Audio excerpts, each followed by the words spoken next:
नमस्कार दोस्तों। नरेंद्र मोदी अमेरिका के आगे गिड़गिड़ा रहे हैं, शिकायत करते हैं। अमेरिका टका सा जवाब दे देता है और ओवैसी दिल्ली में चुनाव लड़ने की तैयारी कर रहे हैं। किसके वोट बांटेंगे यह सोचना होगा। भाजपा चिल्ला रही है, महाअघाड़ी टूट गया, इंडिया गठबंधन टूट गया, ममता बनर्जी तो नेता बनने के लिए पागल है। और जिस तरह से मस्जिदों पे हमले हो रहे हैं, तो एक और नई मस्जिद जो है उत्तर प्रदेश में ढूंढ ली गई। लियाकत अली के नाम से जो मुजफ्फरनगर में मस्जिद है, वह भी तोड़ने की प्लानिंग भाजपा ने कर ली, अपनी लिस्ट में शामिल कर लिया है। और बांग्लादेश ने भारत को एक और झटका दिया है और भारत से एक बहुत बड़ा डिजिटल प्रोजेक्ट का कॉन्ट्रैक्ट तोड़ दिया है। हालात ये हो गए हैं कि भारत की अर्थव्यवस्था बुरी तरह से गड़बड़ा गई है और अब मोदी सरकार भारी मात्रा पर आपके ऊपर जीएसटी लादने जा रही है। और हालात ये हो गए हैं कि जिस पर आप सवाल करते हैं, चाहे जिस पर आप करें, तो वो चाहे मोदी पे करें, चाहे अमित शाह पे करें या किसी पे करें, तो आपकी आवाज को दबाने का काम भाजपा के लोग करते हैं। और पूंजीपतियों को, और जो राहुल गांधी कहते हैं कि 20-25 पूंजीपति हैं नरेंद्र मोदी के चहेते, उन्हीं को यह पूरा देश सौंप दिया गया है, अर्थव्यवस्था सौंप दी गई है, तो उसके भी राज से पर्दा उठने लगा है। हालात तो ये हैं, जहां जहां जो बोलते आज देखने को मिल रहा है, जिन पर ये चोरी का आरोप लगाते थे, जिनको तमाम भ्रष्ट बताते थे, यदि इनके साथ आ जाते तो उन्हें कैसे इनाम मिलता है, इसका सबसे बड़ा उदाहरण अजीत पवार। उनकी ईडी की जो 70,000 करोड़ के घोटाले का मामला था, उससे क्लीन चिट दी जा चुकी है। ईडी ने ही उनकी पत्नी को 25,000 करोड़ रुपए के घोटाले से क्लीन चिट दे दी है और जो उनकी 1,000 करोड़ की संपत्ति आयकर विभाग ने जब्त की थी, वह भी नरेंद्र मोदी ने बरी करा दी है। और इंडिया गठबंधन जिसे वो कहते हैं टूट रहा है, महाअघाड़ी जिसे वो कह रहे हैं टूट रहा है, उसकी एकता यह है कि उसने फैसला सुना दिया है सर्वसम्मति से कि जब नरेंद्र मोदी के भाजपा के महायुति के विधायक महाराष्ट्र में शपथ लेंगे, तो विरोध स्वरूप कांग्रेस, शिवसेना उद्धव ठाकरे, एनसीपी और समाजवादी पार्टी के विधायक उसमें शपथ नहीं लेंगे और वो विरोध स्वरूप 3 दिन तक शपथ नहीं लेंगे। मुंह पर तमाचे पड़ रहे हैं। जी हां, कमोवेश आज इसी तरह की खबरें हैं और राहुल गांधी तो लताड़ ही रहे। इसीलिए नरेंद्र मोदी की हालत बिगड़ी हुई, और जब हालत बिगड़ी हुई हो, डर लग रहा हो, तो हालात इसी तरह से होते हैं। मणिपुर जल रहा है, किसी को कोई चिंता नहीं है। चलिए मत कीजिए, क्योंकि आपके बहुसंख्यक वोट नहीं है और जो बहुसंख्यक हैं वो आप ले रहे हैं, इसलिए आप तमाम जो आदिवासी अल्पसंख्यक हैं उन पर हमला करेंगे। तो यही तो है, यही हो रहा है। लेकिन बांग्लादेश में हिंदू मारे जा रहे हैं, हिंदू चिल्ला रहे हैं कि हम मर रहे हैं, हमारी मदद कीजिए, लेकिन नरेंद्र मोदी के मुंह से एक शब्द नहीं निकल रहा है बांग्लादेश को कि वो ताकीद कर दें। उनकी यह हिम्मत नहीं पड़ रही है कि उनके जो घुसपैठिया की बात करते थे वो अमित शाह, जिनके अंडर में ही बीएसएफ आती है, वो यह नहीं कह पा रहे हैं कि यह क्या हो रहा है, हमारी बीएसएफ नहीं तो आपको सबक सिखाएगी। यह तक कहने की हिम्मत नहीं कर रहे। राजनाथ सिंह, उनकी तो आवाज नहीं निकल रही है, सेना उन्हीं के अंडर में, और नरेंद्र मोदी तो प्रधानमंत्री हैं, उनकी हिम्मत नहीं है, क्योंकि राहुल गांधी बता चुके हैं मोदी ही अडानी है और अडानी ही मोदी है। लेकिन अमेरिका में बांग्लादेश में हिंदुओं को बचाओ, इसको लेकर के अमेरिका में बवाल हो रहा है, अमेरिका में हिंसा का मुद्दा उठ रहा है, व्हाइट हाउस के सामने उस पर प्रोटेस्ट होने जा रहा है। अब आप समझ लीजिए, अमेरिका के सबसे बड़े यानी वहां के राष्ट्रपति के आवास के सामने प्रदर्शन होने जा रहा है। यह तैयारी की है कि जो बांग्लादेश में हिंदुओं पर हमले हो रहे हैं उस पर भारत तो कुछ नहीं कर रहा है, अमेरिका ही एक्शन ले। और अमेरिका के ऊपर जो भाजपा के नेता आरोप लगाते हैं कि अमेरिका उस साजिश में शामिल है कि वो भाजपा की, मोदी की सरकार को गिराना चाहता है, तो इस पर अमेरिका ने बड़ा कायदे से जवाब दिया है और इतना ठोक के दिया है कि मोदी सरकार की हालत बिगड़ गई है। उसने कहा है मोदी सरकार और बीजेपी ने अडानी को बचाने के लिए पिछले दिनों जिस तरीके से अमेरिका पर आरोप लगाए हैं, अडानी और मोदी के खिलाफ जो झूठी खबरें चलाने की बात है, उस पर अब इस फर्जी दावे का उन्होंने खंडन कर दिया है। उन्होंने कहा है भारत या बीजेपी जो भी इस तरह के आरोप लगा रहा है वो निराधार है, 100% झूठे हैं। हमारे देश में मीडिया को ना तो खरीदा जाता है, न गुलाम बनाया जाता है। हमारे देश में दुनिया भर के मीडिया को स्वतंत्र रूप से काम करने का अवसर है, न सिर्फ अमेरिका के बल्कि अमेरिका के बाहर के भी। और मीडिया की खबरों में हमारा यानी सरकार का कभी कोई दखल नहीं होता है। और इस तरह से नरेंद्र मोदी ने भारत को शर्मिंदा करवा दिया है। तो जो झूठ बोलने की कोशिश होती है अडानी को बचाने के लिए, उसका यूं पर्दाफाश हो जाता है। और पर्दाफाश तो बहुत सारी चीजों का हो रहा है, तो यह आप समझिए। उधर राहुल गांधी बार बार कह रहे हैं अरबपति माला माल हो रहे हैं और जनता बेहाल हो रही है। और इसका नतीजा क्या है?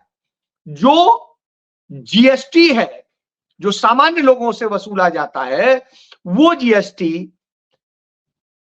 की जो है सबसे ज्यादा आमजन से वसूला जा रहा है, जबकि उसकी तुलना में कारपोरेट टैक्स बेहद कम वसूला जा रहा है और इनकम टैक्स और भी कम वसूला जा रहा है। यानी आमजन को मारा जा रहा है, लेकिन साहब बड़े बड़े लोगों को लाभ दिया जा रहा है। तो यह हालत है और उसके पूरे डेटा बताए हैं राहुल गांधी ने। और जब राहुल गांधी इस पर सवाल खड़ा करते हैं तो निश्चित रूप से भाजपा के लिए डरने की बात।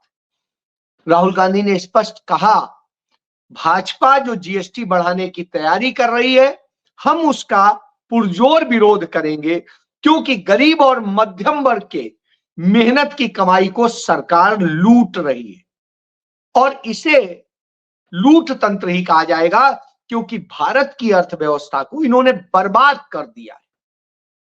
और यह बात आरबीआई के डिप्टी गवर्नर तक ने मान ली है। गवर्नर भी जब रेपो रेट के बारे में घोषणा कर रहे थे तो वो भी डामाडोल थे कि क्या कहें और क्या बचाएं और क्या ना बचाएं।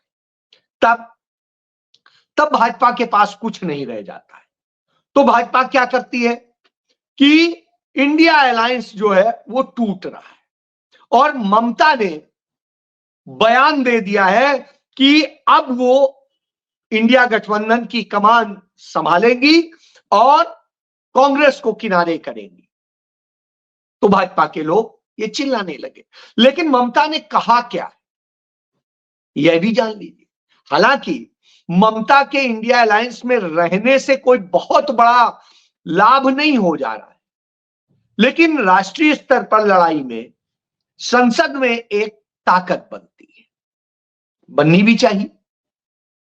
और ममता से कहीं और देश में कोई फायदा नहीं किसी पार्टी को होता है, तो यह भी आप समझ लीजिए। बावजूद इसके उन्हें एकोमोडेट किया जाता है, भले ही वो इंडिया अलायंस के ही लोगों के खिलाफ लड़ रही हो या इंडिया अलायंस के और दूसरे लोग उनके खिलाफ। तो यह सामने, अब ममता बोली क्या वो सुनिए। तो उन्होंने कहा कि वह बंगाल की मुख्यमंत्री है और उसकी भूमिका जारी रखते हुए विपक्षी मोर्चे के नेतृत्व के साथ दोहरी जिम्मेदारी संभालने में सक्षम होंगी। और उन्होंने यह भी कहा, मैंने इंडिया गठबंधन का गठन किया था, अब इसे प्रतिबंधित करना मोर्चे का नेतृत्व करने पर निर्भर है।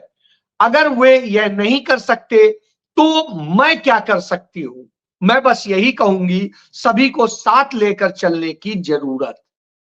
यानी ये तो अच्छी बात उन्होंने कही, कहीं कोई गलत बात नहीं कही। उनसे जब यह सवाल किया पत्रकार ने, ये पत्रकार की कला थी, मैं उसमें पत्रकार को नहीं कहूंगा, हालांकि गोदी मीडिया होता है, लेकिन फिर भी मैं ये कहूंगे। तो उनसे जब पूछा गया कि एक मजबूत भाजपा विरोधी ताकत के रूप में अपनी साख को देखते हुए क्या वो गठबंधन का प्रभार क्यों नहीं ले लेती, तो ममता बनर्जी ने कहा, यदि अवसर दिया गया तो मैं इसका सुचारू संचालन सुनिश्चित करूंगी, यदि दिया गया तो आप समझ लीजिए। और मैं बंगाल के बाहर नहीं जाना चाहती, लेकिन मैं इसे यहां से संचालित कर सकती हूं। यानी उन्होंने साफ कह दिया उनका इंटरेस्ट बंगाल है, बाकी कहां क्या हो रहा है उन्हें लेना देना नहीं है। तो वो अपनी सत्ता, अपनी कुर्सी वैसे ही नहीं छोड़ सकती हैं जैसे अशोक गहलोत कहते थे, मैं तो छोड़ना चाहता हूं, कुर्सी मुझे छोड़ना नहीं चाहती। तो अब आप बताइए, कहां महागठबंधन या इंडिया गठबंधन में टूट हो गई और क्या हुआ। फिर इसके बाद में एक दूसरी खबर ये कहते हैं कि जो महाराष्ट्र है वहां पर समाजवादी पार्टी महाआघाड़ी गठबंधन से अलग हो गया है, और उसका कहना है, सपा का कहना है कि भाजपा और शिवसेना उद्धव ठाकरे एक ही है। लेकिन हम सब जानते हैं इस तरह की स्थिति नहीं है। कोई वहां का नेता यदि कोई इस तरह से कुछ कमेंट करता है, कमेंट ये नहीं है असलियत में, लेकिन उसे तोड़ मरोड़ के इसी ढंग से मीडिया प्रस्तुत करता है, क्योंकि आप जानते हैं कि ये चरण चुंबक मीडिया, चरण चाटक मीडिया इससे ज्यादा और कुछ कर नहीं सकता, झूठ फैलाएगा। तो वो जरूर लगा हुआ है कि कैसे इन लोगों के बयानबाजी करा के और यह भ्रम पैदा किया जाए कि सब टूट गया। लेकिन सच ये कि आज जब इंडिया अलायंस की ओर से कांग्रेस पार्टी ने यह घोषणा की कि हमारे सदस्य जो विधायक चुने गए हैं वो शपथ नहीं लेंगे 3 दिन, तो आप देख लीजिएगा वो शपथ ग्रहण समारोह में शामिल नहीं होंगे, उसका बायकॉट करेंगे, क्योंकि महाराष्ट्र में चुनाव लूटा गया है, बूथ लूटा गया है, मशीन लूटी गई है और सब कुछ किया गया है। तो अब आप खुद देख लीजिएगा टूटा है ये गठबंधन की नहीं टूटा है। और समाजवादी पार्टी बहुत छोटे से स्टेक की है, इतना बड़ा स्टेक नहीं है, और यदि ये सब साथ नहीं हो तो शायद उसको यह भी सफलता ना मिले एक सीट को छोड़ के। तो इस गलतफहमी का शिकार सपा भी नहीं हो सकती है। और रही बात, जब यह घोषणा कांग्रेस कर रही थी तब उद्धव ठाकरे के पुत्र विधायक उस समय मौजूद थे और शिवसेना के साथ साथ एनसीपी के भी नेता मौजूद थे। तो आप यह समझ सकते हैं कि यह कहीं नहीं है। हाँ, बाबरी मस्जिद को लेकर के निश्चित रूप से 2 पक्ष हैं। एक पक्ष कहता है कि हां ये ठीक हुआ, क्योंकि वो मानता है कि बाबर ने राम मंदिर को तोड़ के बनवाया था। समाजवादी पार्टी कहती है कि नहीं, क्योंकि मुलायम सिंह यादव ने गोली चलवाई थी। अब गोली चलवाई थी, इस बात को लेके मैंने जब पत्रकारिता शुरू की थी, तब मैंने बेनी प्रसाद वर्मा, तब सपा के ही बड़े नेता थे, मैंने उनसे पूछा तो उन्होंने कहा कि मुलायम ने राम भक्तों पर गोली चलवाकर गीता का महत्व बढ़ाया। यही हेडलाइन मैंने दी थी। मैं उन दिनों दैनिक जागरण का रिपोर्टर हुआ करता, क्योंकि गीता में कर्म को प्रधान माना गया है और एक मुख्यमंत्री का कर्म था कि अराजकता ना हो। तो उन्होंने इसलिए गोली चलाई थी क्योंकि तोड़ फोड़, अराजकता, इसकी बजाय कानून से डिसाइड होना चाहिए। तो यह एक स्थिति। बहरहाल दोनों के अपने अपने स्टेक्स हैं, अपने ढंग से बात करते हैं। तो इसमें टूट गए, ये कहां से आ गया? तो पहली बात। अब दूसरी बड़ी चीज ये, जो मारवाड़ी है गांव, और उस गांव में जहां पर एक मॉक टेस्ट करने की सोची गई थी, ये चेक करने के लिए कि मशीन में गड़बड़ नहीं है और मतपत्र से क्या आता है, तो वो एक चेक करने का जो किया गया था, उसमें चुनाव आयोग ने उन निर्दोष ग्रामीणों पे 200 लोगों के खिलाफ एफआईआर दर्ज कर, वो प्रोटेस्ट कर रहे हैं इसका कि हमारा वोट चोरी किया गया, जबकि वहां से एनसीपी का कैंडिडेट जीता है। वो कह रहे हैं तो आपको क्या परेशानी भाई? अच्छा है यदि वहां चोरी पकड़ी जाए तो कहा जाएगा कि हाँ एनसीपी गलत जीती है, होने दीजिए। लेकिन नहीं, चोर की दाढ़ी ने तिनका, तो साहब जो चोर है उन्हें डर लगता है तो कहते हैं ये। तो अब राहुल गांधी ने फैसला किया है कि वो उस गांव में जाएंगे और जा करके वो वहां पर उन लोगों के साथ में हिस्सा बटाएंगे और समझेंगे कि कैसे कैसे उन्हें क्या लग रहा है और क्यों लग रहा है, और इसके लगने की वजह सामने आनी चाहिए। तो यह अपने आप में इस बात का है कि एक बेहतरीन फैसला है और यह होना ही चाहिए था, क्योंकि मारकवाड़ी जो है उस गांव में लोग लोकतंत्र के लिए, संविधान के लिए लड़ रहे हैं, कायर बन के नहीं बैठे हैं।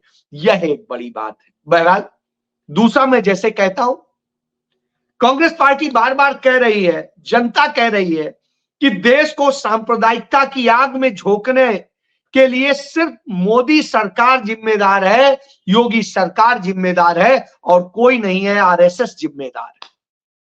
तो भाजपा, आरएसएस, मोदी, योगी, ये सब एक ही थाली के चट्टे बट्टे हैं और ये इस देश को सांप्रदायिकता की आग में झोंकते हैं। और जब हम ये कहते हैं कि सांप्रदायिकता की आग में झोंकते हैं, तो हमें जानना चाहिए मुजफ्फरनगर में एक मस्जिद है और उस मस्जिद का नाम है लियाकत अली खान, जो प्रधानमंत्री थे पाकिस्तान के, उन्हीं के नाम पर लियाकत मस्जिद है। अब वो मस्जिद स्थित है रेलवे स्टेशन के पास में, मुजफ्फरनगर, उत्तर प्रदेश में। वहां जब ये मुकदमे चले तो वो शत्रु संपत्ति घोषित हुई, स्वाभाविक सी बात है। तो कोई ऐसी स्थिति है नहीं, लेकिन उस जमीन पे, वो स्टेशन के पास है, कीमती जमीन है, तो उस पे ड्रामा शुरू हो गया कि लियाकत के नाम पे इसलिए उसे तोड़ा जाए, शत्रु संपत्ति पे है इसलिए तोड़ा जाए। तो आप ये समझिए शत्रु संपत्ति क्यों हुई। वक्त में तमाम संपत्तियां दान दी गई थी और शत्रु संपत्ति इसलिए क्योंकि वो पाकिस्तान चले गए। तो भाई जमीन तो उन्हीं की है, मुस्लिम्स की जमीन है, आदिकाल से है, तो आप कैसे कहेंगे? बहरहाल ये इनका लेवल है। अब इसी लेवल पे मैं बात करता हूं कि किस तरीके से ये सारी साजिशें रचते हैं, उसी का नतीजा क्या होता है।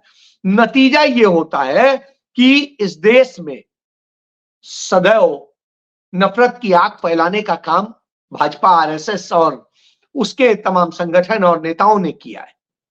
संभल में जिस मस्जिद में, जामा मस्जिद को लेकर के ये आज बवाल खड़ा कर रहे हैं, उसी में अंग्रेजी हुकूमत के दौरान 146 साल पहले कोर्ट में हिंदू पक्ष गया था और उस वक्त कोर्ट ने सारे मेरिट पर यह केस डिसाइड किया था और हिंदू पक्ष हारा था और यह साबित हुआ था कि वहां कभी भी कोई शिव मंदिर नहीं था।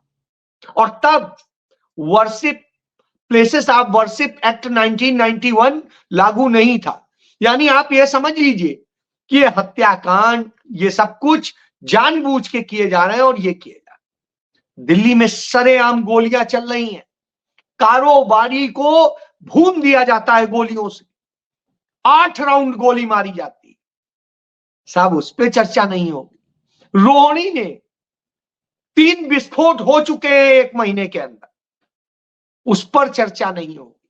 चर्चा नहीं होगी कि कैसे यह सरकार अडानी को, महिंद्रा को और जो वेदांता है, इस तरह के तमाम सारे जो 30 ग्रुप हैं कारोबारी समूह, उन सारे समूहों को कैसे लाभ देती है। तो इसका भी खुलासा होता है और ये सब अब जमा होंगे कहां? राजस्थान में। राजनीति बनेगी कि कैसे हमें ये करना है। और फिर लास्ट बात ये है, भ्रष्टाचारियों को कैसे भाजपा साथ देती है, इसका आपने सारे उदाहरण देखे हुए हैं। तो भ्रष्टाचार के मॉडल से ही भाजपा चलती है, उसके पास अपना और कुछ नहीं। तो फिर वो क्या करे जब डूब रही अर्थव्यवस्था, सब कुछ हो रहा है और इंटरनेट को जो है पूरी तरीके से नॉर्थ ईस्ट में खत्म कर देने डिजिटल, उसकी पूरी बांग्लादेश ने कर दी। उसने जो भारत सरकार ने समझौता किया था कि बांग्लादेश के जरिए हम अपने पूरे नॉर्थ ईस्ट को डिजिटल नेटवर्क से जोड़ेंगे, उसने वो कॉन्ट्रैक्ट तोड़ दिया, लेटर जारी कर दिया। तो आप सोचिए, और ये मुंह ताकते रह रहे हैं, यह हालत है।